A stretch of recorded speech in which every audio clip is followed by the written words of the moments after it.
Son las 8, las 7 en Canarias. Muy buenas tardes.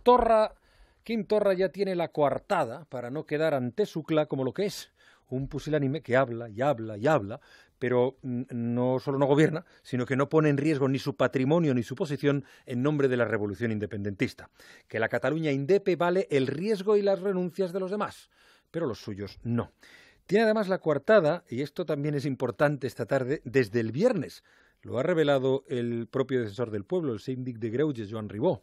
Que en periodo electoral, esta simbología, solo que en periodo electoral y en edificios públicos, tal como dice la Junta, no se deberían exhibir. Y esto es lo que transmitimos el viernes a la Presidencia de la Generalitat, que de inmediato nos pide aclarar algunos de los términos de la resolución. Y por lo visto, resueltos, aclarados esos términos, hoy le ha dicho Ribó que sí, que es que no hay tutía, que tiene que quitar los lazos. O sea, dos valientes que se brindan, coartada uno y protección el otro. Porque lo que en rigor, y si tuviera valor, tenía que haber hecho el señor Ribó, es responder a la solicitud recordando que ni Torra tenía competencia para preguntarle sobre el particular, ni era tampoco su obligación aconsejar sobre la orden de un órgano como la Junta Electoral.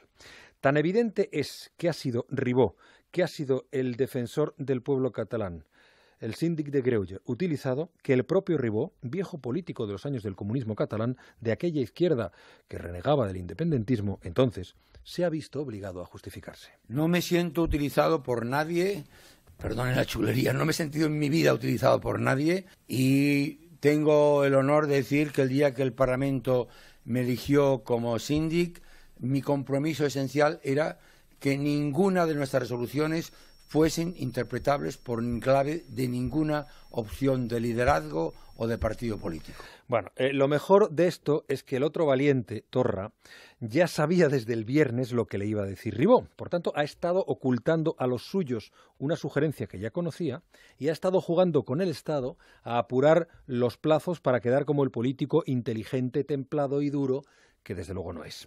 Sigue la farsa ya usted, sigue el montaje, sigue el gran teatro que hace taquilla política con sentimientos de cientos de miles de personas. Siguen los mentirosos subidos al carro, los cobardes fingiendo ser valientes, esta conjura de los necios que parecen seguir pensando que es el público el palurdo el que no se entera, cuando son ellos los que con cada acto nuevo del sainete muestran la radical estulticia con la que creen mantener el rumbo de su viaje a ninguna parte. La brújula. La brújula. En Onda Cero, La brújula. Juan Ramón Lucas. Porque hay más, sigue habiendo más. Esta semana está siendo rica en muestras de esa estulticia. Ahí está el juicio del Procés para mostrar las formas de este personal. Hoy le ha tocado, entre otros, a Torra. Vaya, no era a un presidente, y seguramente no se le había pasado por la imaginación jamás, cuando la Guardia Civil le vio en la nave donde se decomisaron 10 millones de panfletos y 6.000 sobres, que se iban a utilizar para la votación ilegal al referéndum del día 1, y además vieron a Torra allí llevándose material. Ahí se vieron a una serie de personas los días previos a la entrada y registro. El señor Sutrías se vio en las naves, Mercedes, el actual presidente de la Generalitat, Quim Torra, varios diputados, sí, se vieron una serie de personas que entraban y salían, algunas con alguna caja, se vio en las vigilancias. Hay más revelaciones, más datos sobre los planes de la Generalitat, las implicaciones en aquel movimiento ilegal, conscientes además de que lo era, y sobre todo constatación de que el gobierno catalán puso a los Mossos a espiar y vigilar a la Guardia Civil. Por ejemplo, el puerto de Barcelona, la comandancia de Sant Andrés de la Barca, el aeropuerto de Gerona, todos esos sitios eran vigilados precisamente pues, para ver cuáles eran nuestros movimientos. En el momento que había algún movimiento nuestro, tenían órdenes y que tenía prioridad sobre cualquier otra, que era dar cuáles eran nuestros movimientos y cuál era la dirección que tomábamos. El otro gran despropósito de la historia presente de Europa, este más serio, más trascendente porque afecta a la economía global, el Brexit, transcurre hoy por uno de sus episodios pico, importante, trascendente. La Unión Europea le ha dicho esta tarde al Reino Unido que si quiere prórroga del plazo para la salida tiene que aprobar el acuerdo su Parlamento. Donald Tusk, presidente de la Unión. A la vista de las consultas que he llevado a cabo, creo que una extensión corta será posible, pero condicionada a un voto positivo sobre el acuerdo de retirada en la Cámara de los Comunes. presidente del Consejo Europeo, no de la Comisión, como he dicho hace un momento. ¿Qué va a hacer Theresa May? Lo previsible, no puede hacer mucho, y le dice a su Parlamento que la pelota está en su tejado si no quieren una separación traumática. El Gobierno intenta aportar nuevas propuestas para que sean votadas. Si ese voto sale adelante, la prórroga dará ocasión a la Cámara de considerar el proyecto de acuerdo. Si no, la Cámara deberá decidir cómo proceder. Como primera ministra, no estoy preparada para retrasar el Brexit más allá del 30 de junio.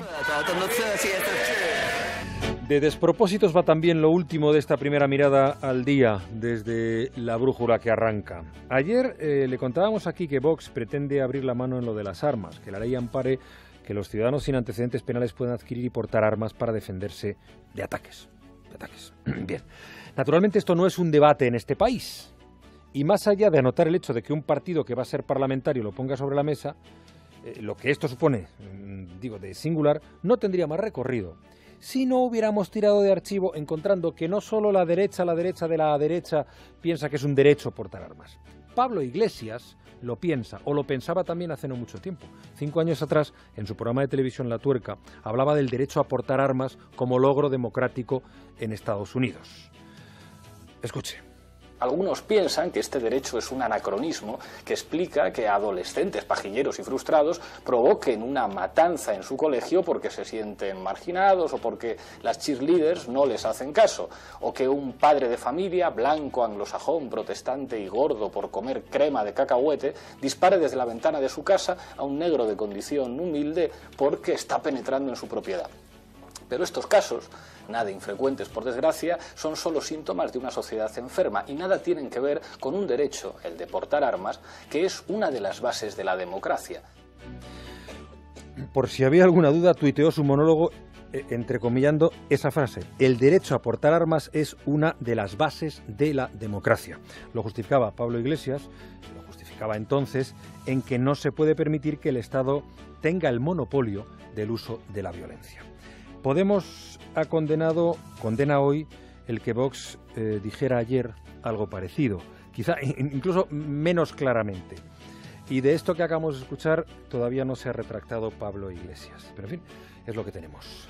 Más que le vamos a contar hoy en La Brújula, en los titulares de Mercedes Albelda y José Miguel Azpiroz.